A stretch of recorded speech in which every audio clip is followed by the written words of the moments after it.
Metric and customary conversion refers to the idea of converting between different units. So in fourth grade, students learn both metric and customary units. They do not need to memorize any of the conversion factors at all, like the one I have here, 2 cups equals 1 pint. None of that needs to be memorized. They will be provided with a reference sheet for any test that they take.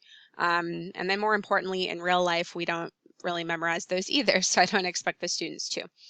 But if they have sort of an intuitive understanding of different units, that is helpful for everyday life, like understanding roughly what a cup would look like, or a gallon, or an inch or a mile or something like that. So that's just a useful skill. So I do try to develop that, and I will give you some ideas for how to develop that at home. Using hands-on measuring tools and doing activities with the different measuring tools is very helpful to getting students to develop this sort of understanding and understands it in a more concrete way.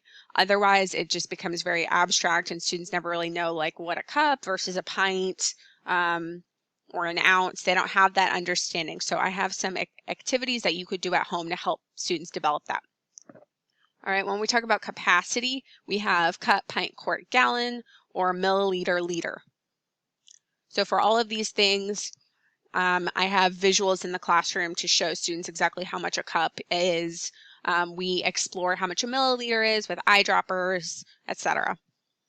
Okay, length, a little easier because students have been used to working with rulers, yardsticks, meter sticks, etc. The ones that are a little more difficult, obviously, are the mile and the kilometer. And then that's something that you can definitely develop at home a lot more easily than I can develop in the classroom. Finally, with weight and mass, students should know ounce, pound, ton, and then gram and kilogram. So thinking about benchmarks is something that really helps students to kind of develop this sense. So just any object, a familiar object that they could easily think about when they're visualizing a particular unit. I have this, okay, a cup is the size of a school milk. Or they could think about, a standard paper clip as being about a gram or something like that. So some familiar object where they can kind of think about it, because this will help them to not only choose the correct unit, but make sure that their answer makes sense when they're converting. All right, in the kitchen, there's plenty of opportunities to introduce measurement. You're measuring things constantly when you're cooking or baking. So getting the child involved so that they can see the different, not only the measuring tools, but any conversions that there are. So right here on the measuring cup, it says 1 cup equals 8 ounces. And then on the back of the cup, it has that in milliliters. So giving the child exposure to that, showing them the different conversions can just help them to develop that intuitive sense.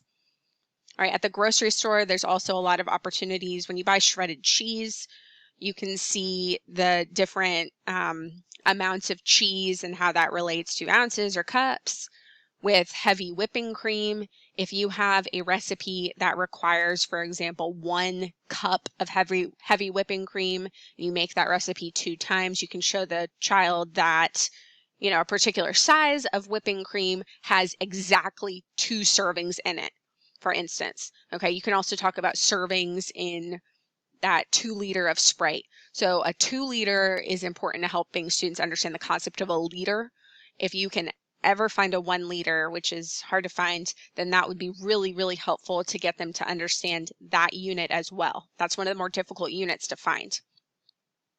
So activities at home or on the road, especially, I have this sort of measurement kit in the classroom. So it has all of those liquid measurements so the students can see that. So when we're learning these, we go through and look at each of these units, and I will hold them up when students are starting to do conversions so that they kind of develop that sense. So if we're doing cups to pints, I'll hold up both of those units and prompt them to really think about what they're doing. So that's also something that you can do at home. You don't have to have these sorts of things, but you could have a large measuring cup, or you could show them a gallon of milk or a 2 liter of soda or something like that to really help them visualize.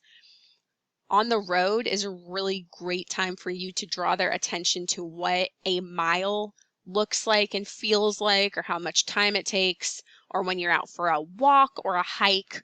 And also to draw their attention to the concept of a kilometer, which we do not use as often, to get them to understand the relationship between a mile and a kilometer.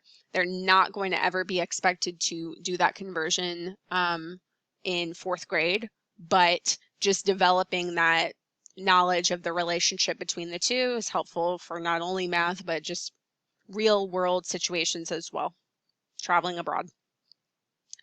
Okay, then we have this concept of appropriate units. So this is not going to be nitpicky or complex, but if we're talking about, okay, if we're filling a pool, would it be more appropriate to think about it in terms of milliliters or liters? Okay, that's the type of question that might be asked. So they need to understand that using a bigger unit means you need fewer of them to fill that particular object. So it's related to the idea of scaling.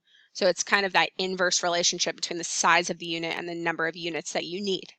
Okay, versus cough medicine for a child. Would you want to measure that in liters or milliliters? Why? Okay, and you can also talk about precision when you're measuring and getting the best answer, for example.